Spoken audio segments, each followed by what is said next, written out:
I'm really based out of Mumbai in India, and I've been doing Indian equities for almost 30 years now. So, what I'll really try and take you through is what's happening in India, because it's a very interesting market today. And briefly, I'll also cover about what we are doing at the fund level. So, those who are not too familiar about India, it's actually a very large economy now. In fact, it's a $3.7 trillion economy. It's the fifth largest economy. But when you compare it with the UK economy, I think what three things stand out. The first, it's a very young population. Not only is it the most populated country in the world, but it has 600 million people below 25 years old. So it's one country which has absolutely no demographics problem. The second is it's a very rapidly growing economy. In fact, in the last 3 years, the GDP has grown at 8.8% per annum. And finally, it's not a levered economy, not at the government level, not at the household level as well. So, really, what's the story about India? It's really all about growth. And what you see here is the forecast by the IMF of GDP growth over the next 3 years. And India really stands out. It's growing at an average of 6.6% projected. It's much higher than China. Our own belief is that this is not just a 2 or 3 year story. It's actually a growth which we expect to sustain for at least the next decade. In fact, if you see the government projections, they're really talking about growth in excess of 7% per annum going forward. Uh, but what's really driving this and where our confidence really comes from is that the economy has actually already seen a very big transformation. Uh, Two, three things have changed. The first is that India has actually had political stability. This is the third term we have of the Modi government. And what it's done is it's provided a lot of policy stability and continuity. In the first 5 years, from 2014 to 19, it was all about reforms, trying to bring about a lot of transparency and rule and regulations. And hundreds of regulations were done away with. But since 2019, it's really been all about growth and development. Along with that, what they've done is they've really aggressively invested in infrastructure. And you see what you see on the chart on the right is the spends by the government in the budget in each of the last 5 years. And what you'll notice is the expense on infrastructure has trebled. And what it's actually reflected on the ground, where your airports have doubled, the road network, highway network has doubled, the power sector output has doubled. Virtually every infrastructure sector has seen a huge expansion.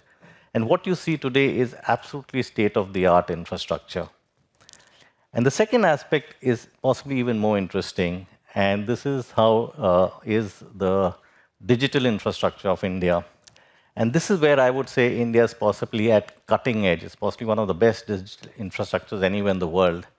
What is different about India's digital infrastructure is that it is owned by the government.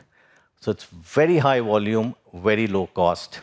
And I can spend possibly an hour on this slide itself, but to put it in perspective, what the government has really done is it realized that a lot of Indians who were born in smaller towns or villages did not even have an identity, no paperwork to prove who they were. So they were never in the formal system. So banks couldn't open accounts, they couldn't get insurance policies simply because there was no paperwork. So they created what is called today the Aadhaar card, which is a biometric identity, which covers everything from your retina, fingerprints, photograph. And today that is used as a know your customer for any form of authentication. With that, within 2 years, 500 million bank accounts were opened for these people. These were zero cost accounts.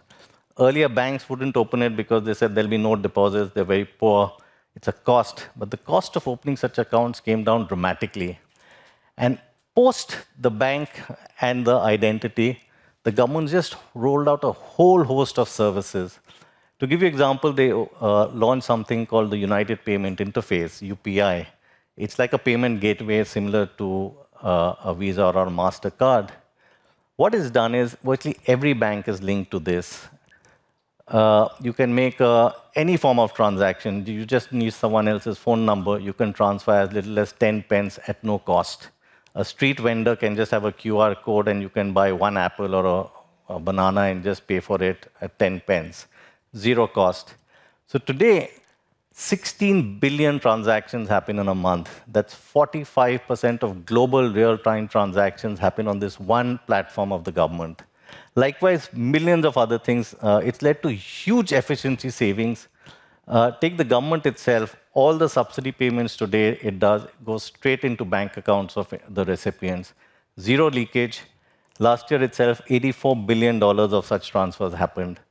So there are multiple such apps, and the scale and size is immense to the extent that today, if I say want to take a mortgage, I go to the bank. I don't give them any paperwork. All it goes is to an agency called an aggregator. They'll send me a mail and say, "Can we share your data?" And it will pick up everything from my rent payments, from my bank account statements, insurance policies. It'll just transfer it straight to the bank. No paperwork from my side. So that's really what's happened in India in the transformation. So the economy has actually become very efficient thanks to the digitization side. Now, other than this, what's also very interesting about India today is because of the reforms, the macros are still very stable. In a global environment, this is a country where your fiscal deficit is actually falling despite the huge infrastructure investments. Inflation is at 3.5%, which is within the central bank's range of 2 to 6%. Your forex reserves today are at $650 billion. That's the fourth highest in the world. So your external account is very stable. And more interestingly, it's the corporate sector. The chart on the left is giving you the profitability of the corporate sector. It had come down dramatically when the reforms were held because a lot of consolidation happened. But today, corporates are sitting on the highest ever profitability in history. The chart on the right is giving you the leverage in the private sector. Here again, debt levels at close to all-time lows. So, so the corporate sector is sitting on a lot of cash and a very strong position to invest as well. Having said that, we've actually seen a slight slowdown in growth. If you see the growth post-COVID, we averaged almost 8.8%. But this year, in the second quarter, which is the September quarter, for the first time, you saw GDP growth falling below 6%. A growth below 6% for India means it's a recession. We've never got used to such low growth levels. But there were certain factors for that, and I think one of them was that last year we had general elections. There were also 4 other states which went on for elections. And when that happens, the entire government machinery comes to a grinding halt. The bureaucracy is very involved in the election process. And that led to a big slowdown in the capex cycle. You're projecting a 10% growth, and in the first half of the year, it was down 15%. A second aspect was the central bank. They were very worried that the credit growth in the system was very high. Credit growth had been averaging 15 to 16%, while deposit growth was only at about 10 to 11%. So they really squeezed liquidity out of the system. To top it all, they added a lot of regulatory measures to make it more difficult to lend to retail and especially the unsecured segment, simply because they wanted to slow down growth. And that also had its impact. And the third was consumption was also slightly weak because of inflation. So really that caught even the government by surprise because people had expected a slight slowdown, but that really came down to below 6% was surprising. But that's changed, and I think what's happened is the government now with elections behind, this year is really a year of just focusing on growth. And we've already seen that pivot happen. We had the budget last month in February, and you've already seen not just capex spends pick up again, but a big pivot to consumption as well, where they've actually done drastic reduction in taxes for individuals. That's actually releasing almost $12 billion per annum in the hands of every individual. At the same time, the central bank, with credit growth coming down, has actually unwound all those measures. So liquidity is back in the market. They've actually also started the interest rate cycle cut off after 5 odd years. And you're actually seeing this already getting reflected in the economy, that the third quarter GDP growth is back to 6% plus. and most people are expecting this fourth quarter to be closer to 7.5%. Uh, you're already seeing that in the capex side, that in the second half, you're actually seeing a 30% growth in the capex spends. And all other parameters, tax rates are growing at about 12% per annum, collections, your purchasing managers index, anything above 50 is expansion. So it's always been growing, but the trend was downwards, and we've actually seen the momentum move again. Having said that, I think the story is this is more of a short term stress we saw, but the bigger story is the longer term that India is really entering into an investment come consumption cycle. And the investment has two aspects. The first is the infrastructure side, where the government's actually spending almost $130 billion a year on this side. What was weak was the private sector capex. Despite sitting on so much cash, companies were still not investing. But having said that, the sort of projects which have already been announced, if you start accumulating them, what you're actually expecting in an annual private sector capex to almost double per annum for what they've averaged over the last 5 years. And the government's also very proactive in trying to bring investments into India. So what you're seeing Mr. Trump try to do these days, India started something very similar about 5 years back called the production-linked incentives. It's not just based more on duty protection, but what they've done is provided a lot of investments into sectors where India has a very large market or inherent strengths in manufacturing. So what they did was they said, we'll give you incentives on the revenues you generate, provided you have to put in a fixed amount of capex each year for the next 5 years. It was very targeted, and you're already seeing the benefits of it. I think one such case is really where you've already seen Apple, which has already shifted 15% of the global manufacturing into India, and this is going up to about 25%. You're seeing about 5 semiconductor plants becoming up in India. So really a lot is happening on the investment side, which is one of the core drivers. But finally, it really boils down to consumption.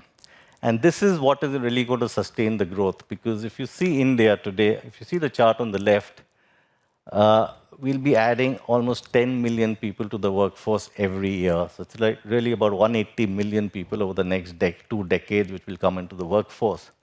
And if you see the per capita GDP, is just at $2,500. To give a perspective, China is at $14,000. So whatever really the growth happens will actually feed into consumption because the level of incomes are so low that anything incremental goes into consumption. Having said that, where are we on the Trump side? Trump keeps calling India the tariff king, and he's not right. But I think the Indian government has taken it very seriously because the US is our largest export partner. And the Modi government's been very proactive. He was one of the first people to visit the US and met Trump. They've already committed to buying more defense and oil. They're already working on a bilateral trade agreement. And as we speak, a big US delegation is in India. So my sense is that what I hear from corporates is India is actually going to be a net gainer out of this. The only worry is really the global ramifications of, especially if China starts dumping into India, which could hit margins. But broadly, I would say India would be a net gainer. Coming to the markets, the growth led to India being amongst the best performing markets. This is a status till December, where India really more or less matched the S&P. But if you see the mid and small cap sectors, they were real big performers, largely driven by growth. That it was a high growth market and it got reflected in the market performance. But having said that, the last 4 months has been very weak. I think since October, India has been amongst the worst performing markets. This is data for the last 3 months. And one of the big reasons was that everyone found India expensive. And this is a chart which reflects what's happening on that front. If you take out the COVID period, this is the price to earnings multiple. India used to trade at about 18, 19 multiple in the MSCI India index, which went all the way to 24 times, and it's actually corrected back to historical averages. The same is the premium, the MSI India index over the MSCI Emerging Market Index. India used to trade at a 60 to 70% premium, which went all the way to 100% and has actually come down. So really, valuations have actually normalized. But a very interesting trend really that's happened is on the fund flows. The blue bars show funds going into domestic Indian mutual funds, and the gray bar is what foreign institutional investors have been doing. What you really see is the entire market is being driven by domestic institutions. Since 2021, almost $160 billion have come into Indian equities through retail investors. This year itself, in 3 months, it's over $20 billion. Foreigners, in fact, look at India as expensive, and over this 4-year period, it's a net negative flows. This year, in the 3 months, it's already $16 billion negative. So really, Indian market has changed. Foreign ownership is at decadal lows at just 16%. So it's really becoming a domestic-driven market. So just 2 minutes really on our fund. Uh, I've been managing this fund now for over a decade. We are very unique. We invest in the mid and small cap segment of the market. We're very bottom up. We don't look at what is in the benchmark. We invest purely on stocks. What we really look at is every company we want to own, we want to buy it, own it for at least 5 years. We believe India is a growth story. There are enough opportunities. I think there are over 1,400 stocks which have a market cap of over $100 million. But what we really look for is management. That is very core for us because growth is there. You got to play with the right company. What we're also very focused is on cash flows, very focused on return ratios. And the whole idea is buy a good, predictable business and half your job is done. So on the portfolio themes, I think every sector today in India has a story, be it real estate, the growth is such.